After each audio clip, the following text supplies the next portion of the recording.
तर पालघरच्या वाडा तालुक्यात मुसार्णे येथे घरगुती गॅसचा मोठा काळा बाजार उघडकीस आला। राज्य दक्ष पथकाने गुप्त माहितीनुसार छापा टाकत हा प्रकार उघड केलाय। संतोष शेळके यांच्या मालकीच्या जागेत हा काळा बाजार सुरू होता आणि तिथून सिलेंडर ठाण्याला नेले जात होते।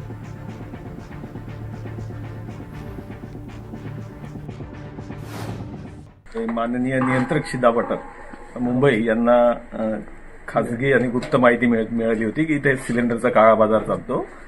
खासगी आपल्या डोमेस्टिक सिलेंडरमधून व्यावसायिक सिलेंडर भरले जातात बेकायदेशीरपणे। त्या अनुषंगाने मुंबईची राज्य दक्षता पथकाची टीम आलेली आहे आणि त्यांनी धाड मारली 11:30-12 वाजता आणि हा एवढा सगळा मुद्देमाल पकडला। याच्यात डोमेस्टिक सिलेंडर 91 आहे, व्यावसायिक 19 आहे आणि 5 किलोचे 45 सिलेंडर जप्त केले। इथे जे सबसिडीज घरगुती सिलेंडर असतात त्याच्यातून व्यावसायिक 19 किलोमध्ये माल भरून हा जे मुलं इथे पकडले गेले त्यांनी सांगितलं की तो ठाणेला पाठवत होता माल।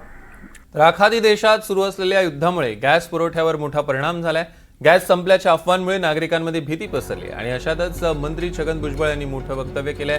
पीएनजीचा वापर जास्त झाला पाहिजे म्हणून कदाचित 3 महिन्यानंतर एलपीजीचा पुरवठा बंद होणार असल्याचं विधान भुजबळांनी केलंय। तर राज्यात पुन्हा लॉकडाऊन लागणार नसल्याचंही त्यांनी स्पष्ट केलं।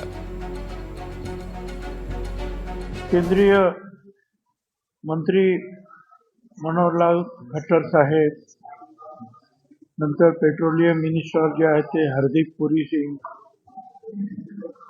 आणि प्रल्हाद जोशी अन्न नागरी पुरवठा मंत्री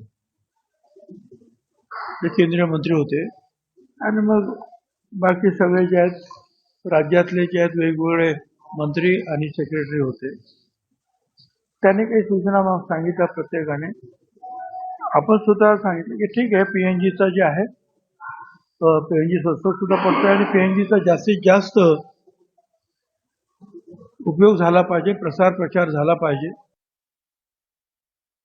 मागे एक ते पत्रक त्यांचं होतं की 3 महिन्यानंतर जे आहे कदाचित जे आहे एलपीजी बंद होईल।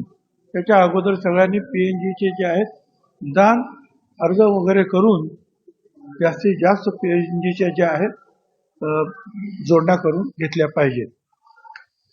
तर त्या दृष्टीने जिथे जिथे हे शक्य आहे काम सुरू आहे। तर मुख्यमंत्र्यांची आज जिल्हाधिकाऱ्यांसोबत बैठक आहे। कालच मुख्यमंत्र्यांची पंतप्रधान मोदींसोबत बैठक झाली आणि मोदींसोबतच्या बैठकीनंतर जिल्हाधिकाऱ्यांसोबत ते आज चर्चा करतायत।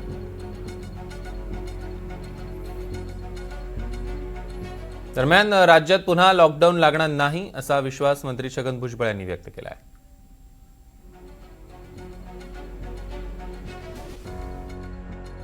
पुन्हा लॉकडाऊन लागू शकतं अशा पद्धतीची अफवा काही लोक अजिबात काही लॉकडाऊन वगैरेची काही परिस्थिती नाही। पंतप्रधान मोदी साहेब आणि सगळं मंत्रिमंडळ केंद्रीय जे कामाला लागलंय, आपण पाहिलं की हॉर्मोझ स्ट्रेट मधून सुद्धा जे आहे खाडीतून आपली सगळी जहाजं पास होत आहेत। त्याचबरोबर रशियन असेल किंवा इतर ठिकाणावरून सुद्धा आपल्याला ऑइल्स आणि पेट्रोकेमिकल्स हे सगळं येत आहे। आपल्या ज्या रिफायनरीज आहेत भारत सरकारच्या तिथे सुद्धा त्यांनी सांगितलं प्रोपेन आणि बुटेन आहे त्याचा जो जास्तीत जास्त सगळा पूर्ण वापर तो आहे हा एलपीजी साठी करा आणि काहीतरी 9 लाख मेट्रिक टनावरून 11,000 मेट्रिक टनावर जे आहे ते सगळं काम गेलेलं आहे। दरम्यान एक मोठी बातमी